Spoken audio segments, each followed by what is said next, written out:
Tornello, can you please call the roll? Mrs. Bear? Here. Mr. Eady? Here. Mr. Roskis? Here. Mrs. Schatzman? Here. Mrs. Menzer? Here. We have a quorum. Will you please stand for the Pledge of Allegiance? I pledge Allegiance to the flag of the United States of America and to the republic for which it stands, one nation, under God, indivisible, with liberty and justice for all.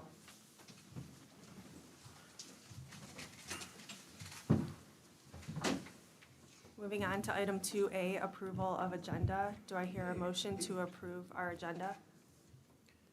Madam President, I move to approve item 2A. Do I hear a second? Madam President, I second. Discussion? Mr. Tornello? Mrs. Bear? Yes. Mr. Eady? Yes. Mr. Roskis? Yes. Mrs. Schatzman? Yes. Mrs. Menzer? Yes. Motion carries 5-0. Moving on to item 3A, community engagement. Mr. Fry to announce the top 10 seniors from North High School.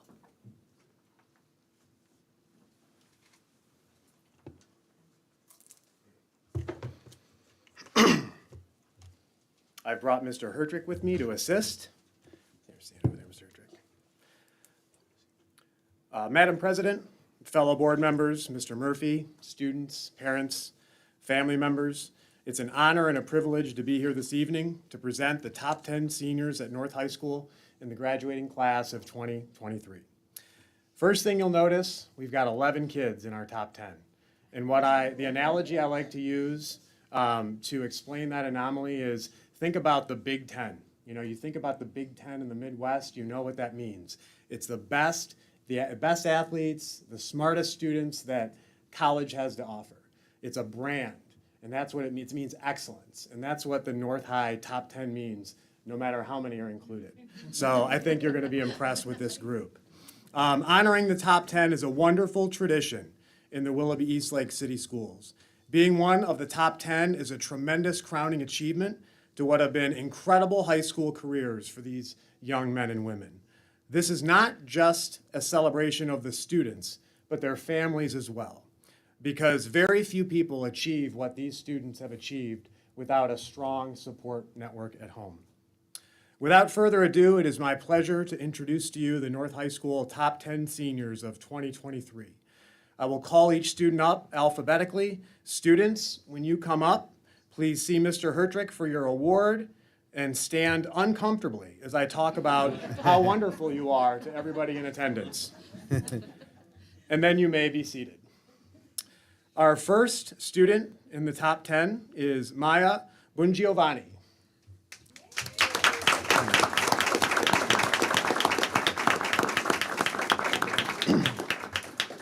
Maya has been really busy the last 4 years, competing at North in gymnastics, track, cross country, and golf. She's also a member of National Honor Society. Outside of school, she was involved in Leadership Lake County, where her group created a Blanket Buddies program providing special blankets to kids in hospitals or foster care. Maya will be attending Bowling Green State University, where she plans to major in special education and come back with a resume in hand in 4 years. All right? So Maya Bungiovanni, everybody.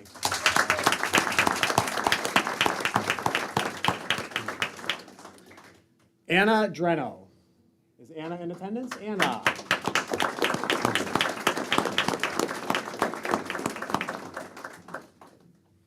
Anna is currently a member of our Medical Technologies program through Excel Tech, where she is a member of National Technical Honor Society, which means in addition to her fabulous grade point average at school, she has straight A's throughout her entire technical program. She is another student who took full advantage of the College Credit Plus opportunities available to her and will be finishing her work at Lakeland this fall before matriculating to a 4-year school where she plans to pursue a degree in medicine. Anna Dreno, everybody.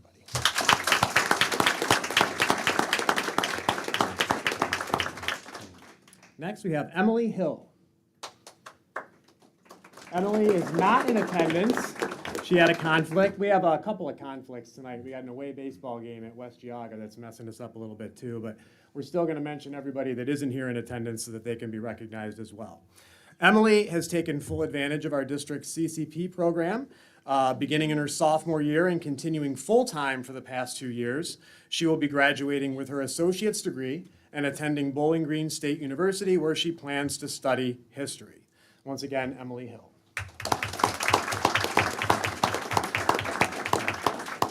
Next, we have Brendan Kuzi.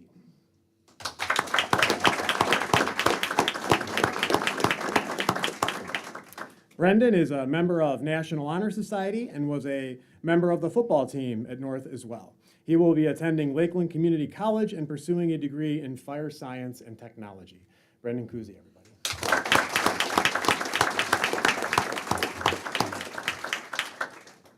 Stephen Okerwall.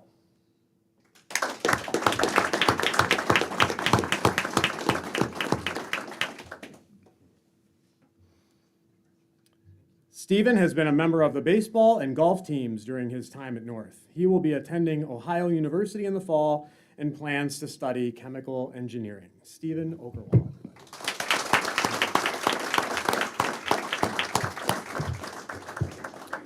Raphael Oker.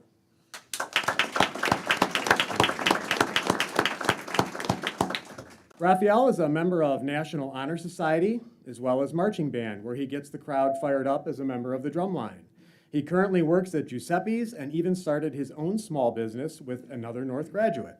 Raphael will be attending Rose-Hulman Institute of Technology, where he plans to pursue a bachelor's degree in computer engineering and a master's in engineering management. And if you haven't heard of it before, Rose-Hulman has the #1 undergraduate engineering program in the country for 24 straight years. So congratulations, Raphael.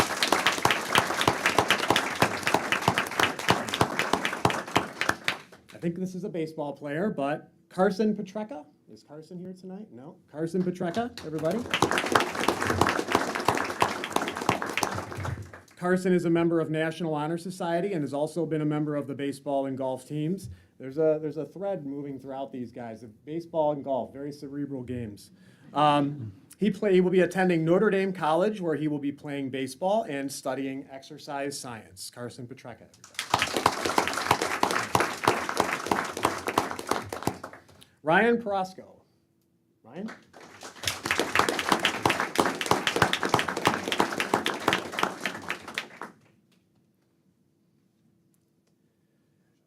In addition to being a member of the tennis team, Ryan is another student who has challenged himself with college coursework while still in high school, and he also will be graduating with an associate's degree in hand. Next fall, Ryan will be attending Kent State University, where he plans to study chemistry. Ryan Porosco, everybody.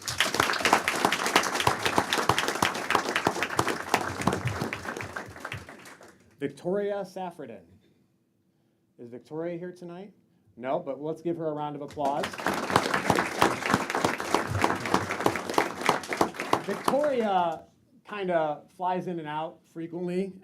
Victoria is a member of Student Council and National Honor Society, and she's an avid soccer player, but she has never stepped foot on a soccer field as a North soccer player because she is one of the best female soccer players in the world for her age. She is the goalkeeper for the United States women's under-17 team, and she's frequently flying all over the world training and still manages to maintain a 4.48 grade point average. She will be attending the University of Virginia on a soccer scholarship and plans to study healthcare management right here in Eastlake, Ohio.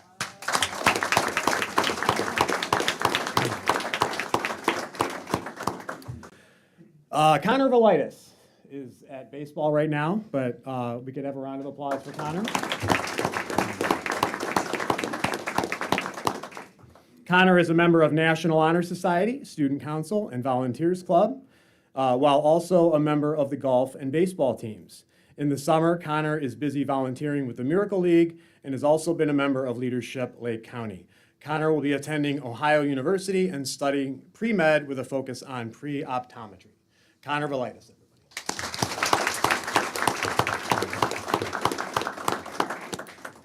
And finally, we have Maria Verbeek.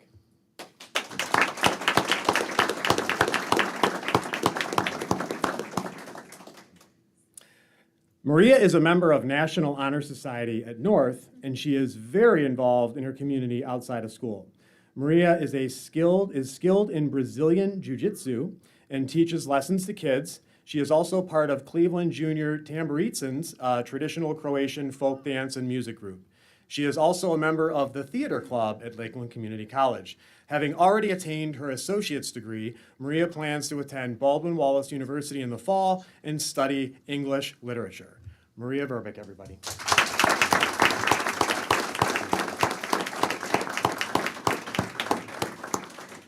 This concludes our top 10 presentation. Congratulations to all of our honorees and their families. At this time, we'd like to ask all of our top 10 and their guests to move to the lobby for some group photos, after which you are either welcome to leave or come back and attend the rest of the meeting. It is totally up to you.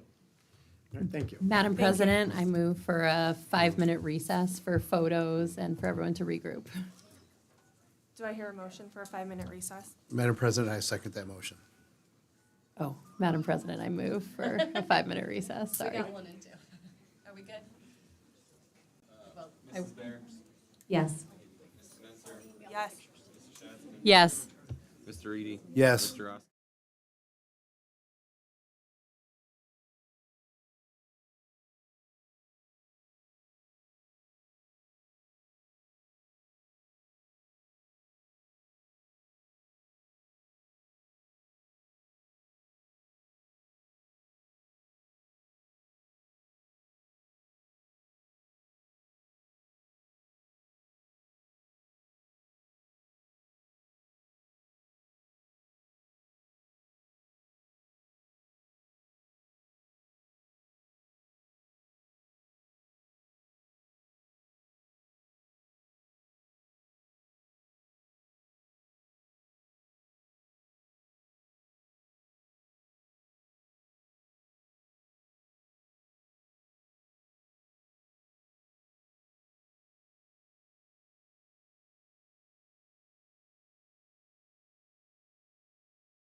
Okay, we're going to resume the meeting now with item 3B, Board President Q&A.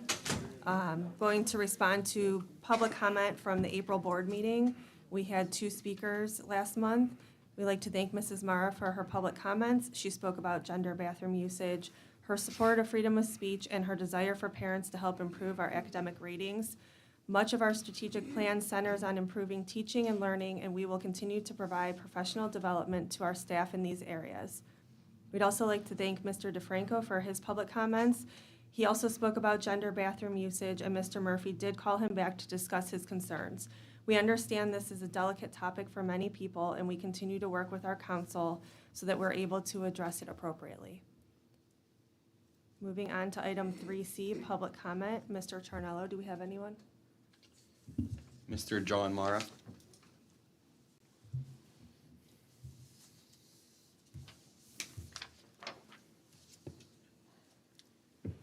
Good evening, John Mara. Oh, it's okay. John Mara, 39 Minnewawa Drive, Timberlake.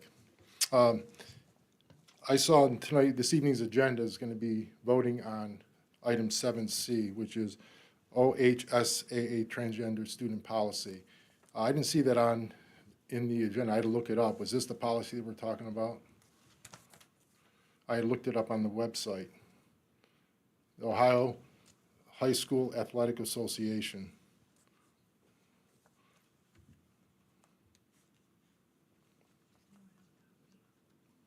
That item 7C. 7C, yes. Membership in Ohio High School Athletic Association. Yeah, I think it's just not that policy, just our general membership in OHSAA. But what is their policy, though? I mean, can we know what that is before we vote on it? We're not guess 'cause- voting on the policy, we're voting on membership.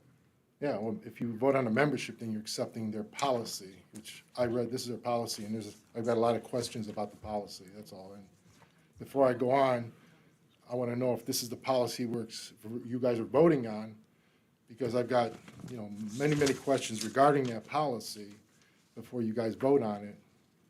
I'm not saying it's bad or good, I'm just saying I've got a lot of things before it gets voted one way or the other that I think should be brought to everyone's attention, the board, and also everyone else, the parents and the school members and everyone else that's going to be involved in this. I mean, this is pretty detailed on what they're asking for here.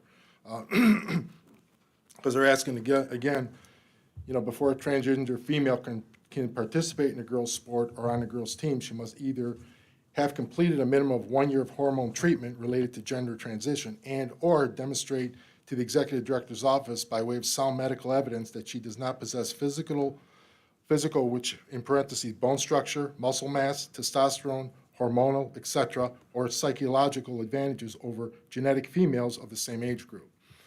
And then again, what happens to the female or the male who's taking these hormones? Where's his testosterone? He still has testosterone. And because it goes on here, before a transgender male who has begun medically prescribed testosterone treatment for the purpose of gender transition can participate in a boys' sport or on a boys' team, he must demonstrate to the executive director's office by way of sound medical evidence that the muscle mass developed as a result of his testosterone treatment does not exceed the muscle mass that is typical of an adolescent genetic boy. I mean, there's so much more I can go on in here. And in the very beginning, it also says, which is I agree with this, it says number 3, the integrity of women's sports should be preserved. And I think that's the main thing. I mean, we're looking at protecting young girls, okay? And especially in the locker rooms, in the bathrooms. We all see the news, what's going on. It's getting ugly out there. And the thing is that, I think we need to basically, I'm going to end with this. Equality and inclusion doesn't mean inequality and exclusion for everyone else. And I guess how are we going to now address the problem of all these children who are finding it very, very difficult to accept this transgenderism in their classrooms, such as my great niece who goes to these schools. So, Mr. Mara, the 3 minutes is up. okay, thank you very much.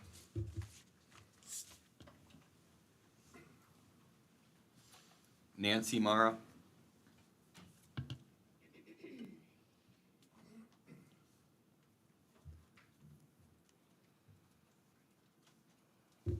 Nancy Mara, 39 Minnewawa Drive. Thank you again for letting me address the board.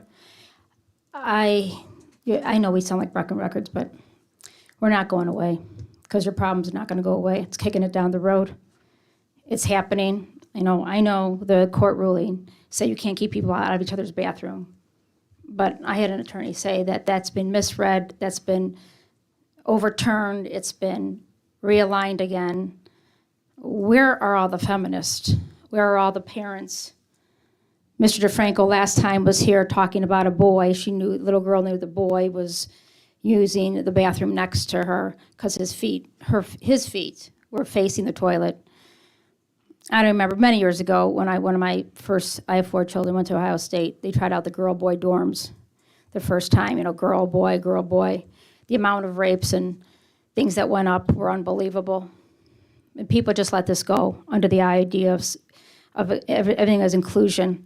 We're not talking against a transgender person. We're talking against a person that uses the idea of transgender and fakes who they are to do something illicit or wrong. When a child is already confused in this world, doesn't know what sex they are, we have many good crossroads, correct, Mr. Yes. I'm saying they should be reached out to, but you're always going to have somebody that pushes the button. And I don't feel like girls are protected. I just don't. I have a mom of 2 girls. The discipline already, it's changing the subject a little bit. Even the discipline of the roughness in the hallways, the roughness even in a classroom. I had a teacher tell me from South, she disciplines, teaches. Disciplines, teaches. I really think something should be done with the parents to get them involved. Like I mentioned last time, a contractual system. The parents should somehow get involved. I hear too much discipline all day and not enough teaching all day. And once again, I've never blamed the teachers.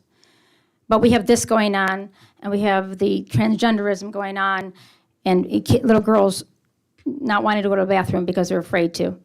And then we have another child, we had the best actress, supporting actress in our school play. Another time a girl has been robbed of a position to get something, to get an award.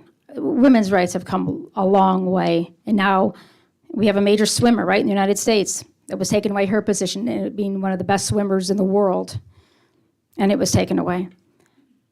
We have to do something about this. I'd love to be part of the solution, not of the problem. If there's a committee on this, how we could fix this, reach out to these kids.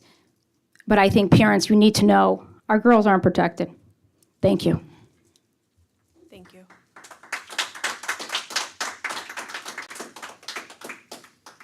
Susan Latch.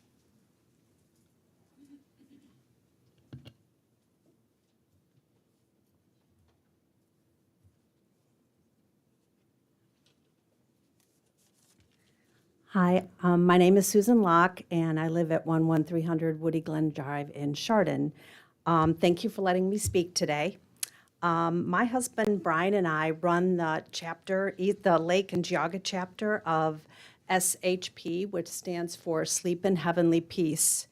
And what SHP is we're a national nonprofit that organizes bed builds in our community and then delivers these beds to children ages 3 to 17 who are either sleeping on the floor, sleeping on air mattresses, sleeping with their parents, or in other unhealthy or even sometimes unsafe situations.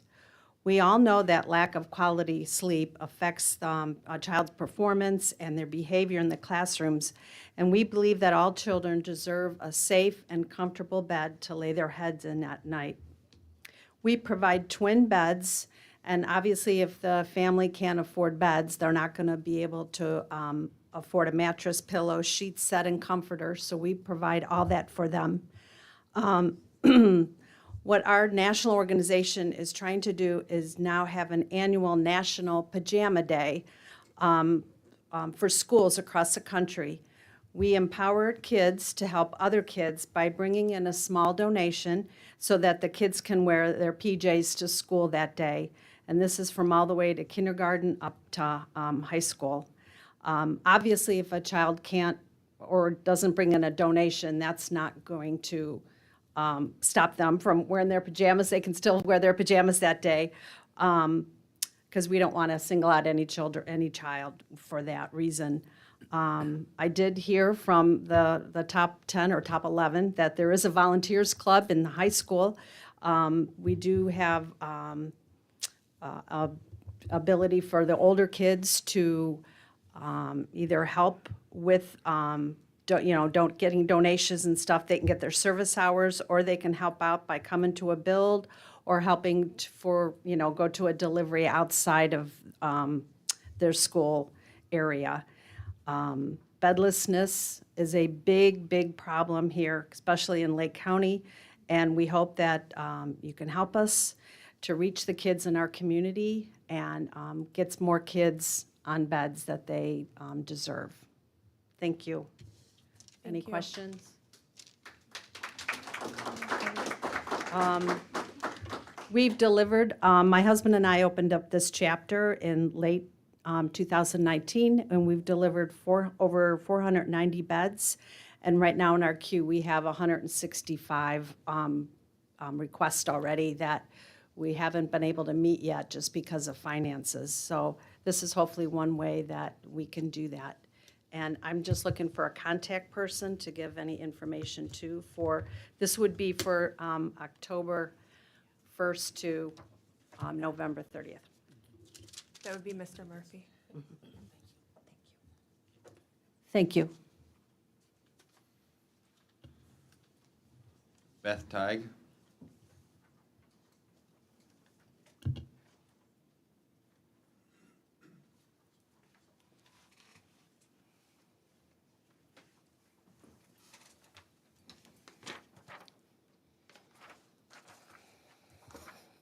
Good evening. My name is Beth Teig. I reside at 4876 Waldemere Avenue in Willoughby, and I currently serve as the chair for the Willoughby-Eastlake Levy campaign. I am not an employee of the district. I have a full-time job, a husband, 2 children, and took on this role voluntarily because I believe in our schools. First, I want to start off by publicly thanking all the voters in our 7 communities. I'm deeply grateful for the support that you have shown our schools in the past 2 elections. Clearly, without your support, we would be having a very different and difficult conversation as a district right now. As a levy chair, I acknowledge these levies can put a financial burden on many of our citizens, and I wish there was a quick fix, but there is not. It's going to take time on the part of this board and all the citizens of the district to get involved if we have any hope of things changing. So therefore, I want to pose the following challenges to the board and to our community as we move forward. Challenge 1, for our superintendent and board to spend the next several years actively educating the public on Ohio's school funding, why our state system is broken, and when and how you are making efforts to be good stewards of our taxpayers' money. Getting this information out on multiple fronts will be a significant way to build back the public's trust. Challenge 2, we need our superintendent and board to engage with the mayors, city councils, and local businesses of our 7 communities and work together to leverage the strengths of each, help one another, and build a greater sense of community. No single entity needs to operate in a bubble. We should be working together. Challenge 3, for everyone living in this community to reach out and challenge our state legislature, the people who ultimately need to fix the school funding system. If we as a community can come together to pass a levy, then we must work together to lead the charge in telling our state legislature they need to fix this issue and they need to fix it now. Challenge 4, for all of us to educate ourselves and make the effort to understand the issues and challenges of school funding, dig in to find out how we got here, ask questions of our treasurer when you don't understand. And my final challenge is for all of us to be patient and know that funding will not change overnight. We have at least a 4-year window of opportunity here for the board to communicate and the public to become educated and active in the process. This is going to take work, and it can't just be up to the superintendent, the treasurer, and the board. It has to be up to all of us. In closing, I want the board to know I'm here to support you, support our schools, and do my part. And I hope with the board's efforts, many more will be willing to do the same. Thank you. Thank you. Ryan DeFranco.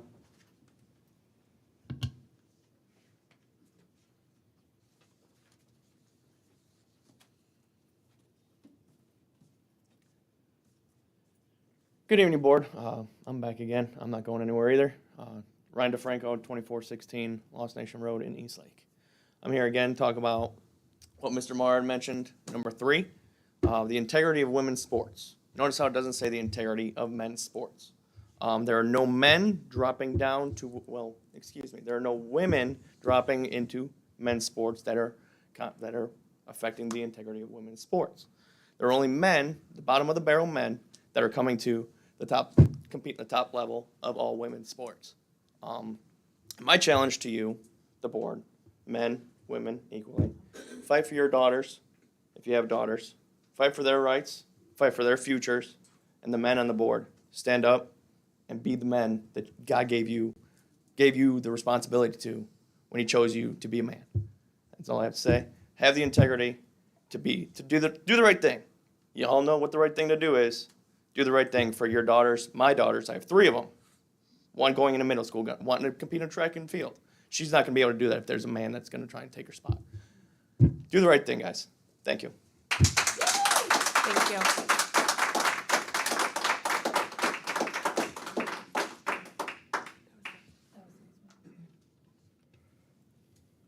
Moving on to item 4A, board discussion. First and foremost, on behalf of the board, I'd like to thank the community and all the volunteers to successfully pass our levy renewal, giving us a big break in being on the ballot. So thank you, everybody. Agree. Does anyone else have anything for board discussion? The only thing I wanted to just update everybody on the Community Advisory Committee. So we do have a representative. Well, we did receive information from North and South High for a student representative from each school. We also have currently a couple staff members interested in being on the committee, and we're going to discuss the history of the committee and steps going forward and what our goals are with Dr. Ward at our retreat next Monday on May 15th. So John and I met. We have provided to Dr. Ward all of the names of the individuals who applied for the open board seats, as well as all those that applied previously for the Strategic Planning Committee last year. He has all that information. He's sorting through it. He's researching and learning more about it. And on the 15th, we'll be able to take action. Dr. Ward's plan is to have everything hopefully ready, stood up along with the board's support before the school year. Thank you. Anyone else? Moving on to item 4B, legislative update. Ms. Schatzman? Okay, there's a lot going on in the legislature right now. So if you've all been watching, the budget, which is known as House Bill 33, passed from the House into the Senate. So it's a little interesting because it officially passed into the Senate Finance Committee. However, the Senate Education Committee is also doing what they're calling informal hearings. And when I say that, I believe they've already had 6 of them, and they have 2 more this week, where they're hearing specifically about the education-related changes that were made in the House and making decisions about whether they're going to continue those or amend or change those.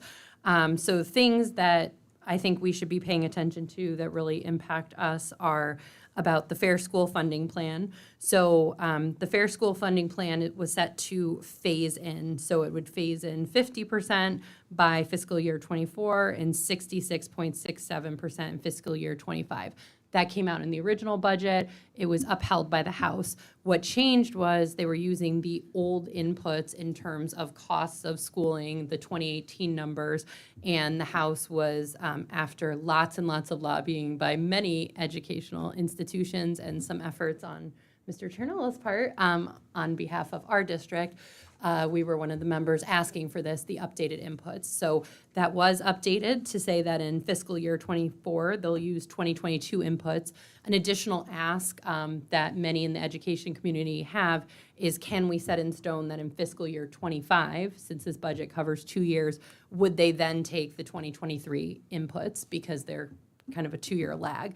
That's not incorporated in the version that went to the Senate, but that's an ask of the Senate. Another big thing was vouchers. So Ed Choice Scholarships is what it's called. Originally, starting out before the original version of the budget, we've got 250% of the poverty line was where it cut off in terms of students who could receive these vouchers. In the governor's budget, there was 400% of poverty level threshold. The House, when it passed on, pushed that up into 450% of the poverty line. So to give you an idea, that's a family of four making $135,000 a year would qualify for these Ed Choice scholarships. The additional thing that the House did when they were looking at upping the inputs for the fair school funding is they also increased by 12% the amount of the scholarships. So the $5,500 and $7,500 that students would receive in the House version were increased as well. Many, many people came over the last week to testify in the Senate regarding the expansion of vouchers to potentially apply to everyone, so a universal voucher program, which essentially is known as the backpack bill. So I'm kind of watching, and we'll all see how this unfolds, whether the Senate is going to be more aggressive or not. And I don't think anyone who's coming to testify against vouchers are really saying they have a problem with vouchers inherently. It's more looking at there's probably a pie for education, there's only so much money, and where should that money be allocated? If you look at Ed Choice scholarships for everyone without any kind of means testing, that's like a $1 billion investment by the state. Right now, these kind of changes, we're talking about, $50 and $70 million differences to make these tweaks in terms of upping the inputs and upping the threshold. So that's really what people are keeping their eyes on, and they're also asking about accountability. So some of these schools, private and charter non-public, they don't necessarily have the same requirements in terms of testing. They're not held to necessarily the same testing standards. They have lots more flexibility and alternatives. So one of the requests has been that there's some kind of parity where not only for accountability reasons in terms of financial accountability and academic accountability, but also so parents can look and when they're making choices, make really good decisions for their students and be able to compare apples to apples. Another thing was in the version that the governor sent out, there was going to be funding for school resource officers or SROs. That was actually taken out of the House version of the budget, so people are looking at that. They've also, the House put in raising the minimum base teacher salary from $30,000 starting salary to $40,000. There would not be any help from the state in doing that. That would fall to the district in terms of upholding that. Then additionally, the state share of transportation, they put in a slight increase there, which would help us. And then they're talking about making the elimination of the third grade reading or the third grade guarantee in terms of reading and what that means for retention. It was temporarily suspended during the pandemic, but they're looking at taking that away. Now, that doesn't mean a student couldn't be held back. It's just that there wouldn't be a blanket requirement. It would be more of a decision between the parent, the teacher, and figuring out what's best for the student. So that's in there. And then there's a literacy component, which I think rightfully so, everyone in the state is concerned about student literacy, and there's a huge focus on that. The governor's plan talked about the science of reading. One concern that a few people in education are talking about is, well, what about the schools that are doing okay, whether they use this curriculum, the science of reading or not?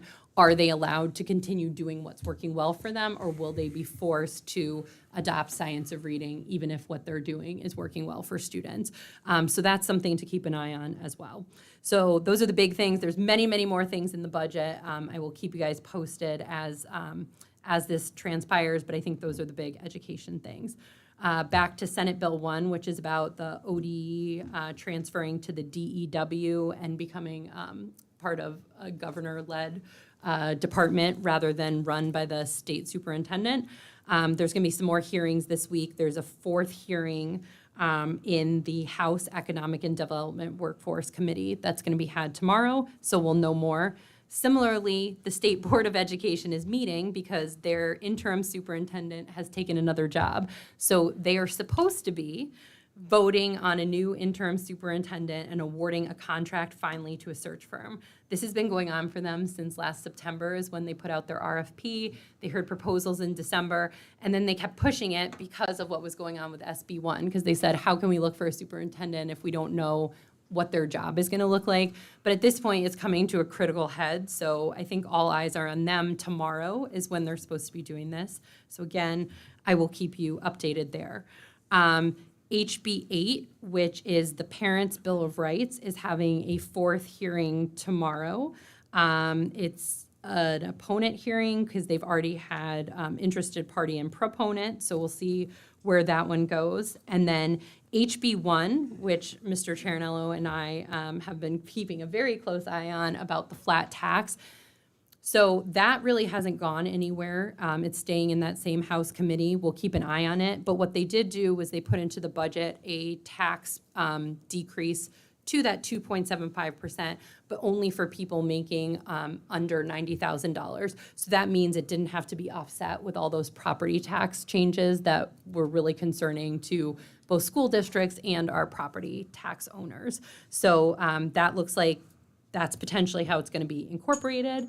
And then the other thing I wanted you guys to be aware of is there's HJR1 and SJR2, which are really about citizen-led ballot initiatives and honestly, at this point, have nothing to do with education. The reason I bring it up is raising the threshold for citizens to be able to take things and try to get them on the ballot. The concern is that in the future, we don't know what that could impact. So there are people who are saying, well, what does that mean if something changes in education and the citizens want to do something different? So I just want to make you aware. Again, I don't think we're taking a position on anything, but just keeping you all informed. Mr. Charinello, do you think I missed anything in that long update? I think you hit all the points. Thank you. I had a couple questions, Jamie. Do you have a list of the senators who are supporting that voucher program? I guess I don't have a list off the top of my head because it really passed the entire House. It was like, I think it was like a 79 to less than 20. I've got to do the math in my head real quick. Vote. So the House of Representatives overwhelmingly passed the 450%. In terms of the Senate Education Committee, from what it looks like watching them, because it's a pretty small committee, majority of the committee members seem to have a favorable feeling about where the vouchers are at or expanding them even further. One of the senators who was the sponsor of SB 11, which was the same thing, like universal vouchers, sits on the Senate Education Committee. So I think in general, I guess my personal opinion, I don't think it's going to go lower than the 450% where it's at, but I think I'm keeping an eye on whether it becomes universal. Okay. But I can follow up with you about who's on the Education Committee and talk through it more. Okay. The other question is regarding that RSO legislation. Has that like just disappeared now? I know we just had the 900 and some million that's going to be coming into the district. For the safety For the grant? state. 800? 800. Okay, 840. I've seen a couple different numbers, and so that's why I wanted to ask. With that coming for security, what's going to have? What have you heard more about that RSO legislation stuff? So they're not saying that you can't have SROs. What they were doing in the governor's budget was they were giving some pot of money towards saying, we're going to take this bucket of money that the governor assigned to it. It was some number of millions of dollars. And then they were going to apply the same fair school funding calculation for state share and say your school, because you get X amount per regular funding, you're going to get X amount of the pie from the SRO pot of money. I think what the House was doing was they were saying, okay, if we want to update the inputs, so schools are getting more money in the phase-in, where does that money come from? And I think they took some of it and took it from the SRO fund and slotted it over and said, now schools can use their discretion. So maybe they want to use it on SROs, maybe they want to use it on something else. It just depends. It's more of an individual choice rather than them saying it has to be earmarked for SROs. So I don't think they're doing anything to say it's not important. I just think they don't have it earmarked that way anymore, if that makes sense. Okay, thank you. other questions. Moving on to item 5A, do I hear a motion to approve the minutes of April 5th, 2023? Madam President, make a motion to approve item 5A, approval of minutes April 5th, 2023. Do I hear a second? Madam President, I will second that motion. Discussion? Mr. Charnello? Mrs. Schatzman, Yes. Mr. Roskis, Yes. Mr. Reedy, Yes. Mrs. Bear, Yes. Mrs. Menser. Yes. Motion carries 5-0.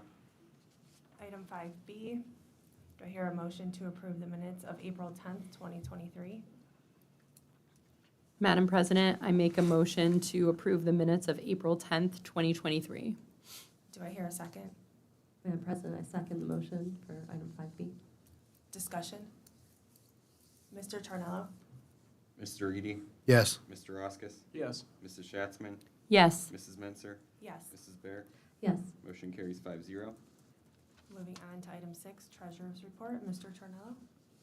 Thank you. 6A is the financial report for the month ended April 30th, 2023. We were expecting to receive the homestead rollback in April. However, we did receive it. It was last week, so we received that in May, not in April. Aside from the homestead rollback, the revenue in total is where we'd expect it to be at this point in the fiscal year. Our expenditures are under expected by about 1.6% through the fiscal year. Our largest categories are salaries and benefits, which are right in line with where we thought we'd be. We're also seeing interest rates increase for our investments. However, they're beginning to slow, and we will continue to lock in higher rate investments in case the rates do fall. And I didn't do a big presentation because I'm going to do a little deeper dive on the 5-year forecast in 6B. So I know everyone loves finances, so I'm going to try to keep it short. So We love it. We'll see. Thank you.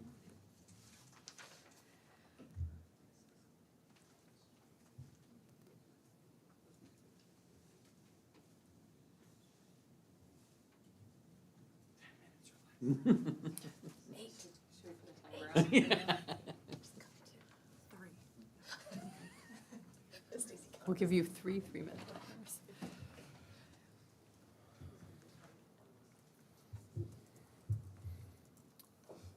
All right, for those of you who do not know me, my name is Nick Charnello. I am the treasurer, CFO of this fantastic school district.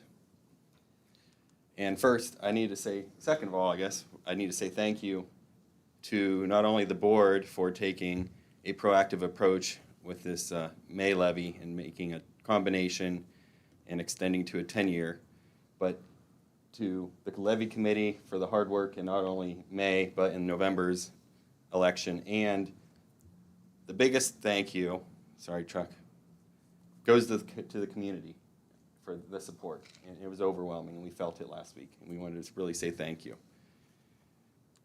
Coming into the school year, this is what our levy cycle looked like. There were a lot of renewals on there. And this is what we look like today. It's a little cleaner, a little bit more breathing room, and we will not be on until that one for $7.6 million, which is November of 2028. So I just wanted to say thank you for all of that. That really means a lot, shows your support, and I know Dr. Ward is excited. He's ready to go. And kudos to Mr. Murphy for seeing us through probably 2 of the more difficult and important renewals in one school year. So thank you to you as well. So what is the purpose of a 5-year forecast? Not only does it provide history, it also provides projections. This is often used as a long-range planning tool and a management tool for the district. It's very easy to think right now and not think of next year or 5 years from now. So this keeps us accountable and honest with where our spending is. And this is just a snapshot of our financial report. This is a legal requirement by the state of Ohio, and one must be done in November and in May of each fiscal year. This is how the funding is made up for Willoughby-Eastlake schools in fiscal 23. This is our estimated revenues. As you can see, almost 66% is from real estate taxes.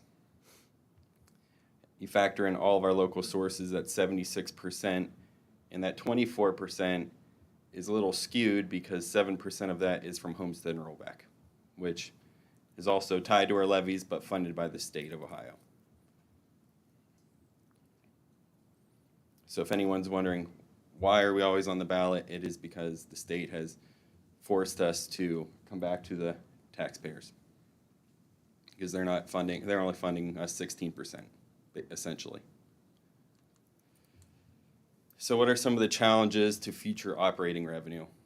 In terms of local tax, we're always appealing the first energy power plant. They either pay and ask for a refund, or they don't pay, then we fight for them to pay. I know Auditor Galloway is always arguing and fighting with them. We did settle last year for a 3-year period, and then they turned around and challenged going forward. So it could be another 2 or 3 year legal battle to just get the taxes. House Bill 1, as Vice President Chatzman mentioned, it was going to be a burden shift back to the local taxpayers, and it would have been a hit to the district on top of that. So that is on our radar. However, it looks like hopefully it should be stalled out. And then just our local economy. We're in a high inflationary time. Everyone's feeling the burn and the pinch. We really need to be aware of how everyone's feeling, and I don't think anyone would want to see a new money issue right now. And I think I saw a stat, like only 76% of renewals passed last week. So renewals aren't even sure things anymore. As far as the State House, I don't even think I have to give these 3 bullet points. We have the voucher expansion. In the budget, we have 2 state biennium budgets and House Bill 33, which Vice President Chatzman mentioned in her legislative update, which I couldn't have done any better, so I'm just going to skip right over this. Oh, thank you. And then interest revenue. With high inflationary times, we do have the luxury of getting additional interest revenue. However, that is looking like it'll tail off, but like I said, we will continue to try to lock in those rates while we get the opportunity to do so. This is what our estimated expenditures look like in fiscal '23. As you can see, about 75% of those are made up in wages and benefits. We are a people-driven business, and this reflects that as well. So anytime we are talking about our expenditures, it usually centers around personnel. However, that would make sense since we're talking about the teachers, support staff, and everyone that really brings the education component to the students. The other portion, services, that would be things such as your transportation and then utility costs, which are seeing significant increases as well. The district is seeing utility costs increase just as much as everyone else, which I think electric rates are increasing like 50%. So the district is in the same boat as everyone else with your utilities. So those pieces are going to increase over time. This is fiscal '24. You will see it maintains about the same. However, the wages and benefits do go up to 76%, and I'll talk a little bit about that in this next slide. So this is a comparison between fiscal '23 and fiscal '24. I know it says personal services, but the state of Ohio listed it that way, and it has to be submitted that way, but it should be like personnel services. That would be your salaries for your staff. The increase is $1.9 million. That is primarily due to a 1.99% negotiated raise and steps for our staff. And, we'd always wish it would be more. 2% in these inflationary times is not what you'd like to see and not what you'd want people to have to see every year. Can I ask a question? So those changes that are proposed in HB 33 about the minimum base salary and then like the step schedule, I'm assuming those are not probably forecasted in here because they have not gone into effect, or are they potentially in here? I did not factor in anything from the House budget as it's not. Okay, so that could affect these numbers in end of The June, revenue beginning of- numbers, yes. Yeah, okay. Yes, I did not factor it in just because, since the House did put it out there, we don't know what the Senate's gonna do. Yeah. They could do joint, joint committee, then the governor could still veto. So I just felt like it was too Yeah. early to really put anything. But when they finalize those, they will be caught in the November forecast. For employees, retirement, insurance benefits, that did go up $3 million. Now, benefits or retirement system will go up as salaries go up. However, as our insurance broker told us, we've been basically slapping bubble gum and Band-Aids on our insurance plan for about a handful of years, trying to make it work, and it's now time to pay the piper. As I've mentioned at a couple board meetings, our reserves are now negative. We need to, by law, have about $1.5 million. I think this month we are at negative $340,000. So what does that mean? We're going to be looking at a 38% insurance increase. So that's where that number came from, and it's unfortunate, but that's what we need to do to fund the plan that we currently have. And the insurance committee met last week, and they are aware. And they are reconvening September 13th, and they're going to start looking at what else is out there and how we compare it to other consortiums and other districts in terms of premiums, plan design, and everything else to make sure we are doing the best thing for our Willoughby-Eastlake schools. And lastly, purchase services. Like I said, the inflation, it's impacting utilities and then transportation. Fuel costs are going up. It's difficult to get buses with shortages, labor, all that. So purchase services is also another line that does increase every year. Those are the three largest lines on the 5-year forecast for expenditures. Challenges the future operating expenditures.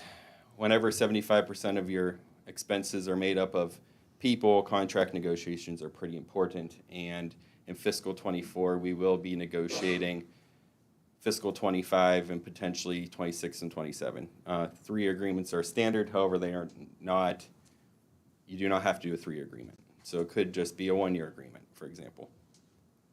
So those are coming up. Okay, hopefully it's a 3-year agreement, but you never know. I'm not promising anything here. Healthcare, I just mentioned the 38% increase. That's a challenge to our operating expenditures. ESSER, people would think ESSER would be a positive, and it has been. However, all good things do come to an end. ESSER has helped us curb our expenses from fiscal 21 to 24. We have, instead of adding additional expenses, we have actually pulled some expenses out of the general fund and put them over into the ESSER funding, which has helped our general fund.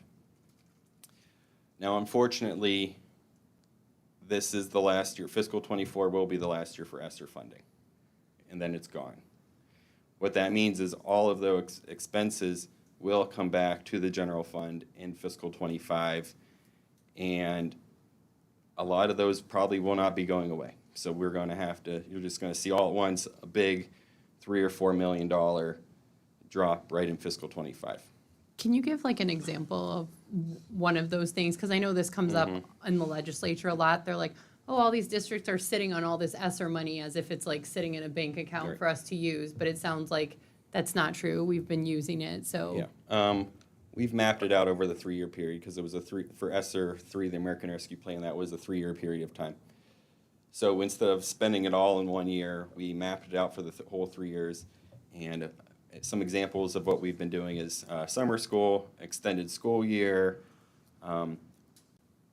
software, like educational programs for technology, some technology replacements, things that would, and even educational programs, anything like that that would enhance learning for those students that we allocated to ESSER. But if we deem those need to stay, they would have to come back to the general fund. Right, so the choice would be, we either have to start funding them or we get rid of them, right? Correct. Okay. Master facility plan, we do have a rather large campus. We have about 14 buildings. And while we do appreciate the newer buildings from the bond issue, we do still have older buildings. And every time Steve Johnson sends me a capital project plan, it gets more expensive. Everything from parking lots to roofs to safety and security to cameras, everything you name it, it's on there. And we have to finalize that, build that, and then we have to figure out a way to pay for it. So that's also a challenge to operating expenditures. And while I love new leadership, they come in with new ideas. And new ideas typically aren't cheap, and they're usually front-loaded. So the costs are usually on the front end until you can realize some efficiencies, and then they smooth out. So I just want to manage expectations and give Dr. Ward some grace. In summary, skip on from that point. In summary, thank you once again for supporting our local renewal levies. For state, House Bill 33 could provide us some additional funding if the cost inputs move from 2018 to 2022, as Mrs. Schatzman mentioned. Our current funding model has us on the guarantee, so if the Fair School funding plan was just fully implemented without moving those inputs up, we would actually lose money. Similar to how Riverside and Mentor are. However, they are further into the guarantee than we are. And the future funding is uncertain still for fiscal 24 to 27. And like I said, anytime you have multiple biennium budgets, it's difficult to know where we're going to land. Expenses, ESSER funds, fiscal 25, we're going to see those come back in. Salaries and benefits, there's a lot up in the air between our insurance plan, contract negotiations, so those are up in the air as well. And when I say up in the air, I mean, you know, we don't have a crystal ball, but we have to work through some of these things. And then purchase services, however, I do hope utility costs do stabilize and come down because that's catastrophic. I think our electric, we spend about $2 million per year. So a 10% increase is $200,000 just in electric cost. So I'd really love to see that slow down because that's just, it adds up very quickly. And I want to say, what is this? This is just the forecast. What this is not etched in stone. So I know people would love to like look at this and say, well, this is where you said you would be, and this is where I think we will be based on the information we have. And I'll take any questions that you might have. So I think what I heard you say was it's really important to continue to pay attention to the State House and all of us and maybe anyone in our community who wants to voice their opinion to let our legislatures know how important it is to continue funding our schools either at the phased-in rate or even at 100%, but with the most recent inputs, that's a significant deal to us and will impact our forecasts greatly. Yes. Shameless plug. Can't hurt. So the insurance committee obviously met. Is there a hiatus due to just the summer and then pick it back up with the academic year? Yes. In the meantime, I'll work with the insurance consultants. We're going to pull some data from surrounding districts and consortiums. That way, when we do come back September 13th, when the school year resumes, we'll have some data points to review. You recently went to a conference and spoke on insurance. So Yeah. were there any additional resources that you maybe garnered or a glimpse into different approaches that you feel that you might bring to the table?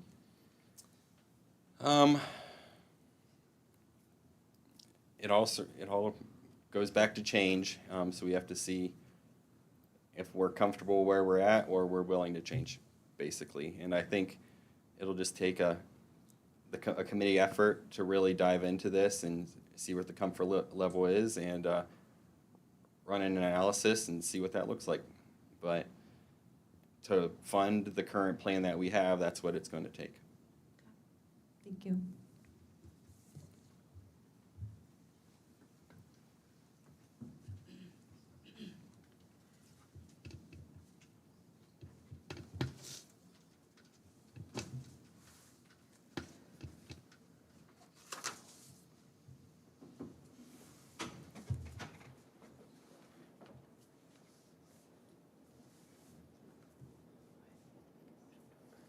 And that concludes my 5-year forecast presentation, and it is up for your approval. Do I hear a motion to approve item 6B, 5-year forecast? Madam President, I will make a motion to approve item 6B, 5-year forecast. Do I hear a second? Madam President, I second item 6B, 5-year forecast. Discussion? Mr. Charnello? Mrs. Bear? Yes. Mr. Reedy? Yes. Mr. Roskis? Yes. Mrs. Schwatzman? Yes. Mrs. Menzer? Yes. Motion carries 5-0.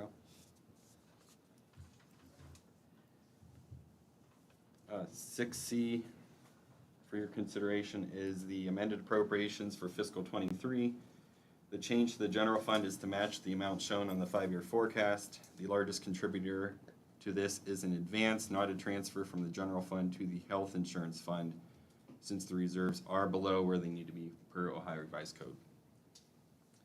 State and federal grants are adjusted up and down, up or down to match the award amount, and the 003 fund, the permanent improvement fund, was to pay for the Willoughby Middle School bleachers that were approved at last month's board meeting. And the 024 is the health insurance fund, and this is what we needed to increase it up to based on what the annualized spend appears to be coming in at. Can we ask questions? Sure. Okay, so you're saying with the health insurance, it goes like out, if we have to pay more than what we allocated, it comes out of the general fund, so like it would basically go both ways. Like if it, for some reason, had a surplus, it would go back in the general fund. If it has like a deficit, it goes back out, is that, or?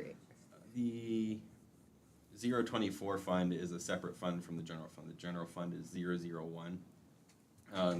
Since it's negative, the advance would take the money from the general fund, put it into the health insurance fund temporarily, and then in July it would come back to the general fund. Okay, thank you. So a transfer is permanent while an advance is just temporary. Okay. 6D, insurance in lieu of bond. This is a recommendation of the district's insurance consultant. The treasurer is the only employee that is currently not covered by the insurance and is instead covered by a bond. This would allow a treasurer to be covered by the insurance and have the bond canceled. The biggest change is that the bond does not have an indemnity clause while our insurance does. The 132nd General Assembly made this allowable when they added this language. A treasurer shall not be held liable for a loss of public funds when the treasurer has performed all public duties required of the treasurer with reasonable care, but shall be liable only when a loss of public funds results from the treasurer's negligence or other wrongful act. And that is for your consideration. Do I hear a motion to approve item 6D, insurance in lieu of bond? Madam President, I make a motion for item 6D, insurance in lieu of bond. Do I hear a second? Madam President, I will second that motion. Discussion? Mr. Charnello? Mr. Roskis? Yes. Mrs. Schatzman? Yes. Mrs. Menzer? Yes. Mr. Reedy? Yes. Mrs. Bear? Yes. Motion carries 5-0. 6E, transfer of funds. This is part of the agreement we had with the South High School store. I think it was either a year or two ago. This allowed them to buy that embroidery machine. 6F, resolution to close inactive account. There has been no activity and the cash balance for this account is 0. This turned into a student activity account, which is now 200-9002 Eastlake Green. So they just repurposed this account into a student-led account. 6G, establishment of new accounts. The OASBO Foundation Scholarship, School Business Management, awarded a scholarship to Michelle Peters, as she was the recipient of the 2023 Wanda Schwerking Treasurer Support Staff Award.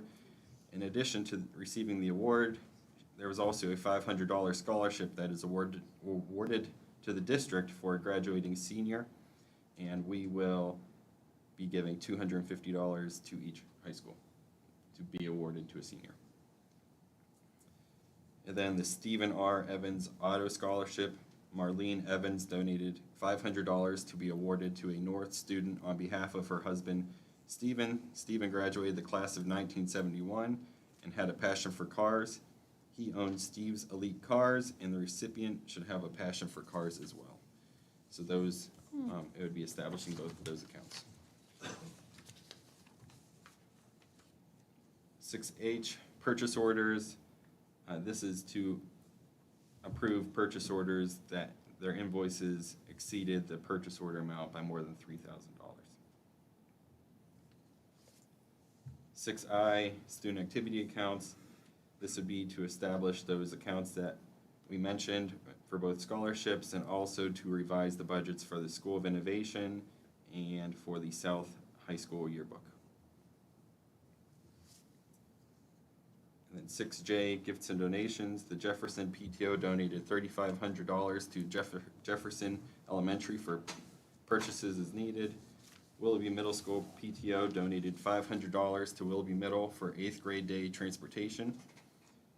An anonymous donation of $250 to Willoughby Middle for Christy Downs Social Studies Honors Class.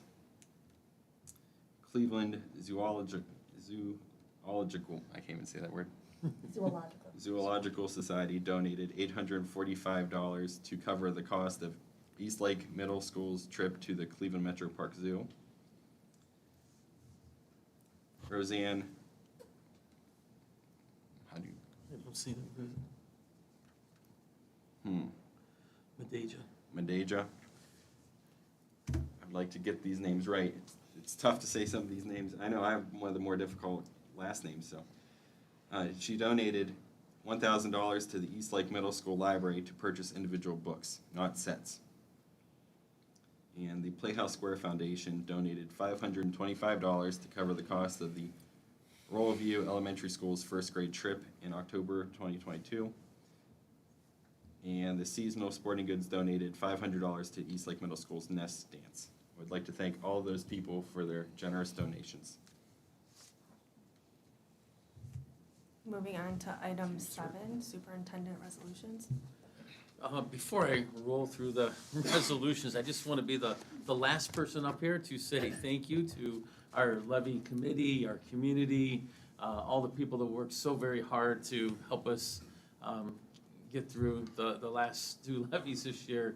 Nothing short of an amazing accomplishment, and that doesn't happen without a lot of people doing a lot of things and putting in a lot of time. So just want to acknowledge and recognize their efforts.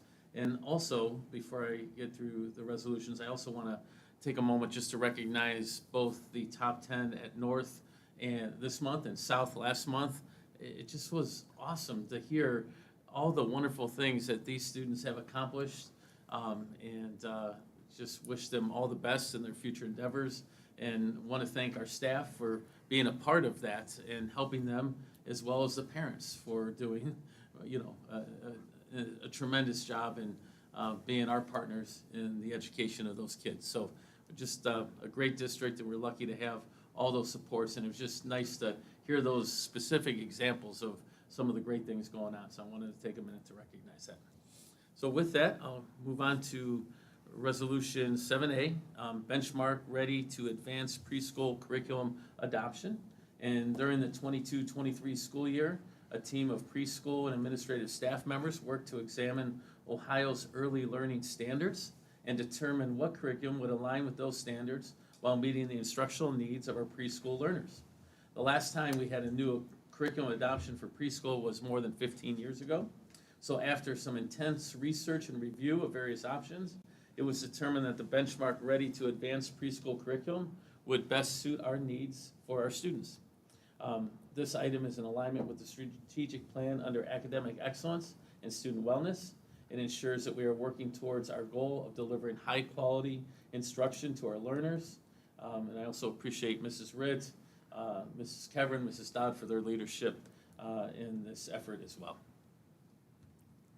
Do I hear a motion to approve item 7A, benchmark ready to advance preschool curriculum adoption? Madam President, I motion to approve item 7A, benchmark ready to advance preschool curriculum adoption. Do I hear a second? Madam President, I second that motion to adopt them. Discussion? Mr. Charnello? Mrs. Bear? Yes. Mr. Reedy? Yes. Mr. Roskis? Yes. Mrs. Schwartzman? Yes. Mrs. Menzer? Yes. Motion carries 5-0. Item B for your consideration is the Chartwell's contract renewal. Chartwell's is our food service provider, and this contract is to renew our services with them. In this contract, there were a minimal fee increases. The consumer price index for December 2022 is 8.4%, as released by the U.S. Bureau of Labor of Statistics, which is higher than last year's due to inflation. Fortunately, because of our partnership with Chartwell's, they have increased our rates by only 7%, so we've come in under that, which is great. This item is in alignment with our strategic plan under Operations, Safety, and Fiscal Responsibility. It is an example of responsible management of financial resources and using our resources to meet the needs of the district and the students we serve. I'd also like to take a moment to thank Mrs. Kemna for her efforts from Chartwell's in leading our food service program and staff. She's just done an outstanding job since she's been here, and we appreciate her efforts. Thank you. Do I hear a motion to approve item 7B, Chartwell's contract renewal? Madam President, I will make a motion to approve item 7B, Chartwell's contract renewal. Do I hear a second? Madam President, I'll second 7B. Discussion? Mr. Chernillo? Mr. Roskis? Yes. Mrs. Bear? Yes. Mrs. Schwartzman? Yes. Mrs. Menzer? Yes. Mr. Reedy? Yes. Motion carries 5-0. Item C for your consideration is the 2023-2024 membership in the Ohio High School Athletic Association. As part of their athletic program, school districts belong to athletic associations. Willoughby-Eastlake is a member of the Ohio High School Athletic Association, and it is their job to oversee the athletics in Ohio, enforce rules and regulations, and assist with conference memberships. This is the annual renewal of the district's membership to this association. This item is in alignment with the strategic plan under academic excellence and student wellness. It ensures that we are working to provide support and services to the whole child, keeping them safe, engaged, and healthy, both mentally and physically. Do I hear a motion to approve item 7C, 2023-24, membership in the Ohio High School Athletic Association? Madam President, I make a motion to approve item 7C, 2023-24, membership in the Ohio High School Athletic Association. Do I hear a second? Madam President, I'll second for discussion. Discussion? Oh, no, you go. You got me first, you go. I for one want to say that last year I voted no on this item due to the bylaws of OHSAA allowing biological males to participate in women's sports. I see that nothing has changed this year. I understand that OHSAA has a monopoly in Ohio. There's no other organization to oversee this. It is not my intention to take away sports from our students, but I do not support this organization, and that's all I have to say.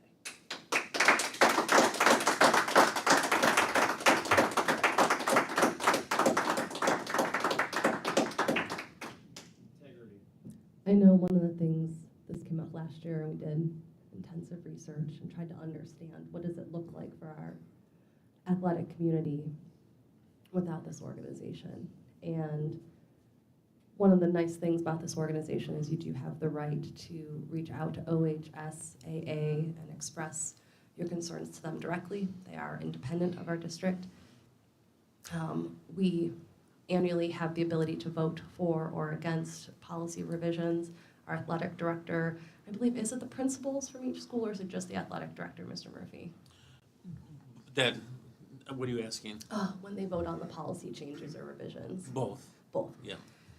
So ultimately, to lose the ability for our students to participate athletically and needing to consider everybody, OHSAA is the organization that the conversations need to occur at. With that, I mean, I think we need to, as a board, stay informed and consider and know, and we need to advocate for all students to have availability. As a former student athlete myself, it's important to have access to tournament play, access to league play. So OHSAA, you can reach out to them directly, but we need to support our students' ability to participate in athletics, just as we do in music and in art and academics. So there are avenues for communication, and I mean, because of that and because I'm advocating for student athletes, I think it's important that we still remain a member and then just voice our concerns directly to them and work to negotiate compromise. Any other discussion? So if we are not part of this association, does that mean that sports, we no longer can, our students can no longer participate in the sports? I believe it, to be honest with you, I'm not 100% sure. I haven't had this come up before, but we would not be able to participate in the state tournaments for sure. And I believe the league as well. I don't know if anybody back there is familiar, but for sure, all the state tournaments we would not be able to participate in. And maybe more. I'd have to look into that and get back to you. So I have a question. Does this, and maybe it's something you would have to get back to us on, are there examples of this in our school where we have, you know, a girl who's not able to compete or is like pushed out of competing? You know, because this same debate is playing out at the legislature. I didn't mention it as part of, you know, the things we're focusing on because it's more at the higher education level, but it seems to be that now it's coming into this, and I didn't realize. So one of the things a lot of the testimony has been about is how frequently is this happening, and are there examples where people are not able to participate or play at the level they intended? So I guess I'm just asking, like, is this playing out? Is this something that we need to think about or address? Is there like a girl who can't play at the level she should be playing at, in our opinion, or I don't know if you can follow up on that. Or. Yeah, I can tell you there have not been any incidents where a girl could not play because she lost a spot because somebody else took her spot, if I understand your question correctly. Yeah, or someone didn't get a title or an award that they otherwise would have if a biological male had, you know, qualified under these criteria, which I'll be honest with you, I have not read the level of detail in the criteria because, you know, I didn't know we were having this discussion in advance. I did not read it all. Not that I'm aware of, no. Any other discussion? Mr. Chernala? Well, hold on, I might have some, what's that? It is, because this is a growing problem. And, okay, I take that back. It's not, I won't call it a growing problem. When I'm looking at it from some of the patients that I worked with in the past who were going through transition and stuff like that, this whole sports aspect was never presented to me. So focusing on the mental health of that person, but also that we have to protect our students. And if they do go to state, say it's nobody in our school, but they go to state, to another location, what kind of things are they going to be subjected to? How often is this happening in our state of Ohio? I mean, we can't stop it from happening nationwide, but we can have an impact on how much our students are subjected to here in our own district and competing throughout the state. I myself, I want to do more research on this. I don't know if we're able to table this. Well, Or- Aaron, what I do know is we did discuss this at length last year. If we are not a member of OHSAA with the date that it is, it will impact our eligibility for the teams that are currently in play. When do we have to make that decision? That is something we'd have to, there is a date, it's usually the end of this month. Yeah, I'm looking to see if it was. I think, you know, for baseball, golf, tennis, and those other teams to interrupt their play mid-season. Well, this is the 2023-24 membership, so I think we're still okay for our spring sports. So we'd have to have it done prior to fall sports starting, would be my assumption, but I don't see a date on here. I would just caution ourselves that in the event that it were to be tabled, that we would have to immediately just understand if we would need to make a vote before a certain deadline to make a decision to see if there is any impact to play for this athletic season.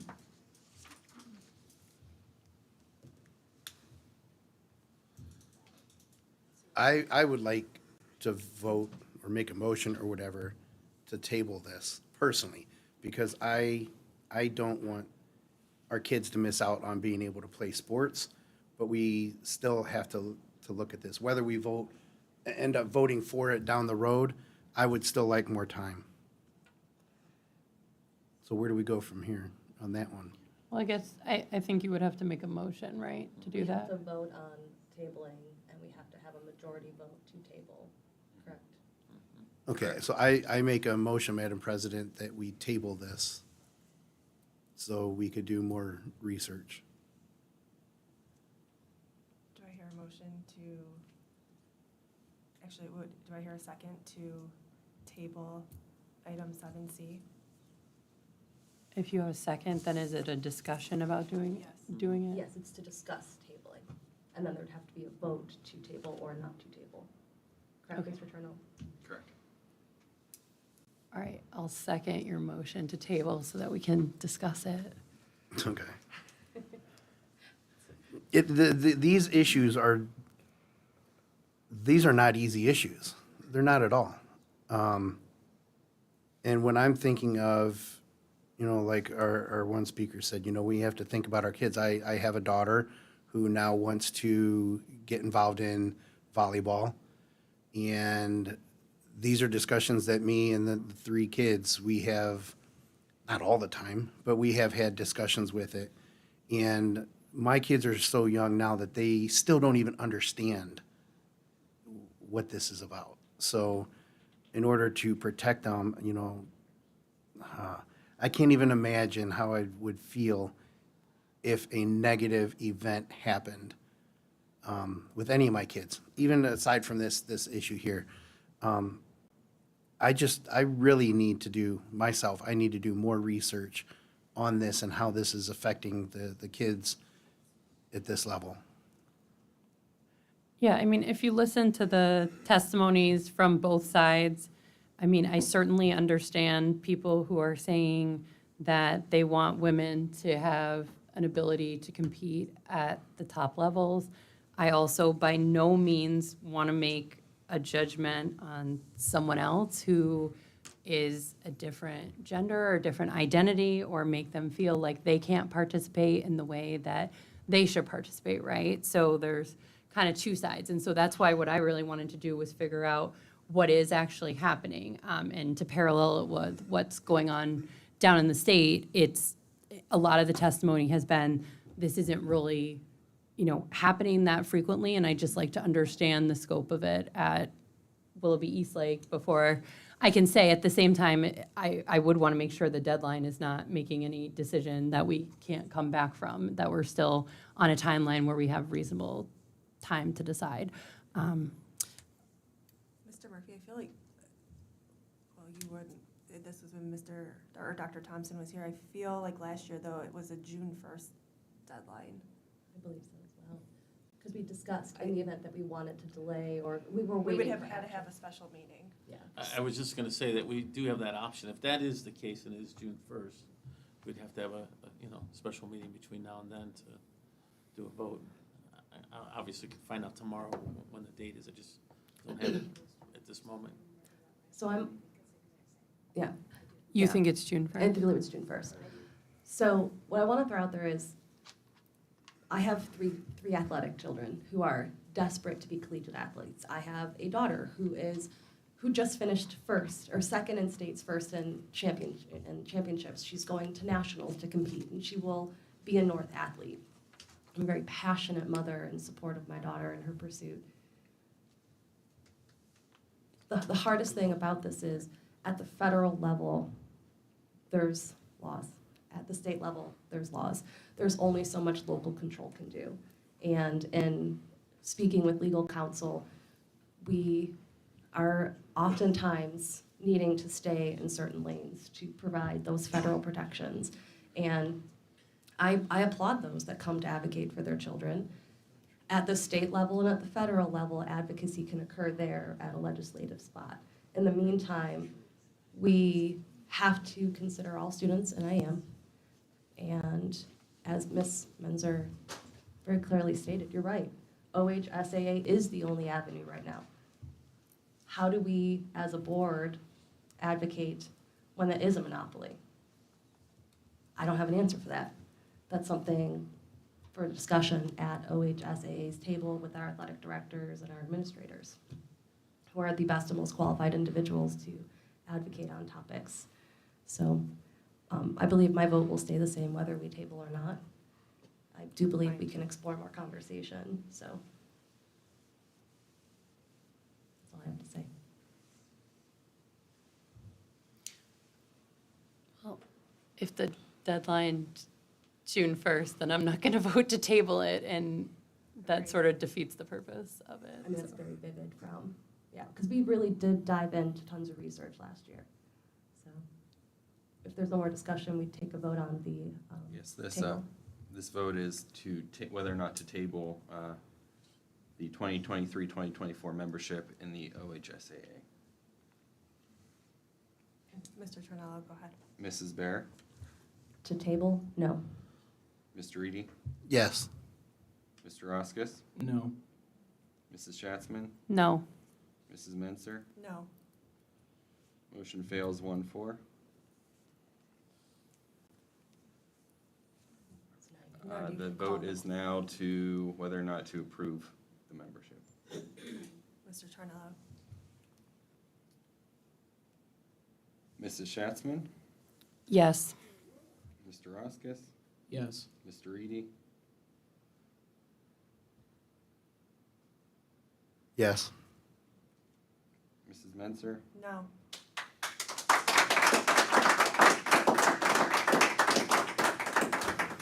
Mrs. Bear. Yes.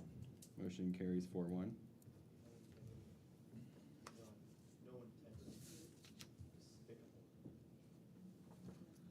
Item D for your consideration is the amended district calendar. This item amends the calendar that was voted on at a previous board meeting. In the original calendar on February 16th, 2024, the district had a professional development day scheduled. This is being proposed to be moved to April 8th. In some programs, such as our Excel Tech programs, Willoughby-Eastlake students attend classes in neighboring districts, and students from those districts attend our classes. Several of our neighboring districts have adjusted their schedules in the same manner because of the solar eclipse that is occurring on April 8th. This change would align our calendar with those districts, ensure that those student schedules are not disrupted. This item aligns with the strategic plan under academic excellence and student wellness and ensures that we are delivering high-quality instruction while maintaining learning opportunities relevant to career technical education. Item E for your consideration is the Central State University Memorandum of Understanding. It is obviously a partnership with Central State University. We work with our partners to place college students into our classrooms.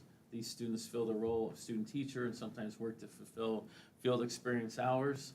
It's important that to note that all students working in this capacity are vetted to district policies. We feel fortunate to have these partners and to be able to engage with young people in the field of education.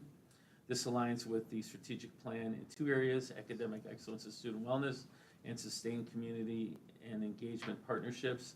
It ensures that we are working to deliver high-quality instruction while expanding mutually beneficial partnerships, linking community resources to support our students. Item F for your consideration is the Miami University Psychology Program Agreement, and I would say ditto from the last one, so very similar scenario. And then item G for your consideration is the adoption of policies. Last month, these policies were presented to the board as a first read. At that time, I explained that Willoughby-Eastlake and most school districts in Ohio work with Neola to update policies. We collaborate with them to ensure that policies are up to date and in alignment with changes in laws and regulations established by the Department of Education and the state of Ohio. This is the second read of these items, and once passed by the board, these changes will be in effect on these policies. This item aligns with strategic plan under Operation Safety and Fiscal Responsibility and ensures that we improve policies when necessary and maintain an infrastructure to best meet the needs of the district.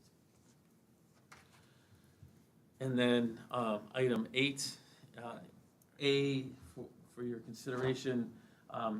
These are personnel agendas, so item A is for certified personnel, item B for classified personnel, item C for supplemental contracts. We did not have anything for administrative personnel this time, that's why that's not on there like last month.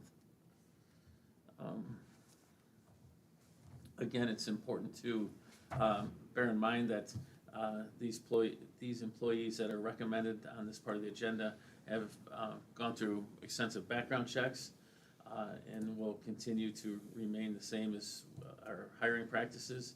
This aligns with the strategic plan under operations, safety, and fiscal responsibility and collaboration. It ensures that we are working to manage available financial resources and assets efficiently and effectively, and recruiting high-quality employees to maintain a high-quality workforce. Thank you. Moving on to item 9A, unfinished business. Is there any board discussion? Hearing nothing, we'll move on to item 10A, meeting notification. The next regular Board of Education meeting is scheduled for Monday, June 12th, 2023, at 7 p.m. at the Board of Education Building, 35353 Curtis Boulevard, Eastlake, Ohio. Item 11A, consent calendar. Do I hear a motion to approve item 11A, adoption of consent calendar? Madam President, I make a motion to approve item 11A, adoption of consent calendar. Do I hear a second? Madam President, I second 11A, adoption of consent calendar. Discussion? Mr. Trinello? Mr. Eady, Yes. Mrs. Menser, Yes. Mr. Roskis, Yes. Mrs. Bear, Yes. Mrs. Schatzman. Yes. Motion carries 5-0. Item 12A, adjournment. Do I hear a motion to adjourn? Madam President, I make a motion to adjourn. Do I hear a second? Madam President, I second. Discussion? Mr. Trinello? Mrs. Bear, Yes. Mr. Eady, Yes. Mr. Roskis, Yes. Mrs. Schatzman, Yes. Mrs. Menser. Yes. We are adjourned at 8:38 p.m.